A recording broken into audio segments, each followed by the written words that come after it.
Kemm il-Partit Nazzjonalista kif ukoll il-korpi kostitwiti ilhom jitolbu lill-Gvern biex ibiddel il-mudell ekonomiku li wassal għal splużjoni fil-popolazzjoni u anka għal dejn enormi.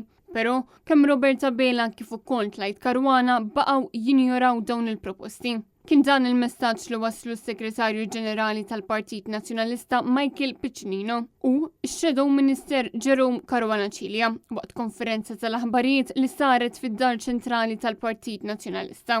Michael Piccinino sostna li fl-aħħar 5 snin taħt it-tmexxija ta' Roberta Bela saru 5 biljun euro dejn. Mhux hekk biss, imma dan id-dejn huwa anka riżultat ta' korruzzjoni. Michael Piccinino qal ukoll il-pożizzjoni tal-Partit Nazzjonalista dejjem kienet ċara dwar is-sussidji, tant li anka Edward Zammit Lewis irrikonoxxa dan. Dak li qal Edward Zammit Lewis, membru parlamentari laburista, li meta kienet jiltaqa' ma' rappreżentanti tal-Kummissjoni Ewropea ġol Parlament Malti u dejja on record u tistgħu tfittxuh għal xi kien ħareġ, kien qal u għamla ċara li żewġ partiti jaqblu ma' sussidji għal kontijiet tal-enerġija. Żgur li l-Partit Nazzjonalista huwa kontra.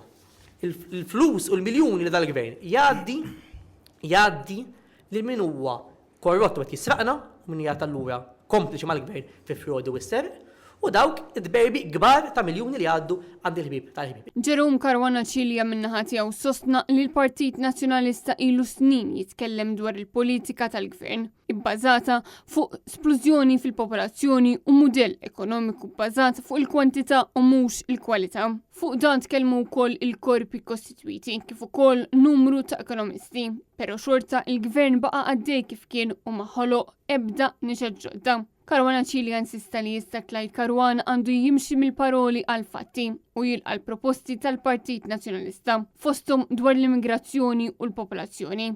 Kif fakkar li meta Bernard Grech laħaq kap tal-Partit Nazzjonalista u kien propona li ssir konferenza dwar din is-sitwazzjoni, però din l-istedina qatt ma intlaqat. Jiena meta nkun qed nindirizza konferenzi kemm f'Malta u anke barra minn Malta hija ċara li anke dak li jrid is-settur privat, is-sidien tan-negozji, il-professjonisti l-ħaddiema f'diversi setturi, illi kemm jista' jkun ikun hemm bipartisan approach dwar id-direzzjoni ekonomika tagħna, dwar il-viżjoni soċjo-ekonomika tagħna u l-Partit Nazzjonalista nerġa' ngħid b'umiltà imma b'determinazzjoni qed joffri l-idejat tiegħu, qed joffri l-viżjoni tiegħu ma fuq kollox qed joħroġ lid tal-ħbiberija lill-Gvern biex f'dawn is-setturi importanti iva x'hekk hemm bżonn għall-pajjiż għax aħna dinaw l-ewwel qabel kollox għal Malta, għal dan in-nazzjon, għal pajjiżna naqblu flimkien.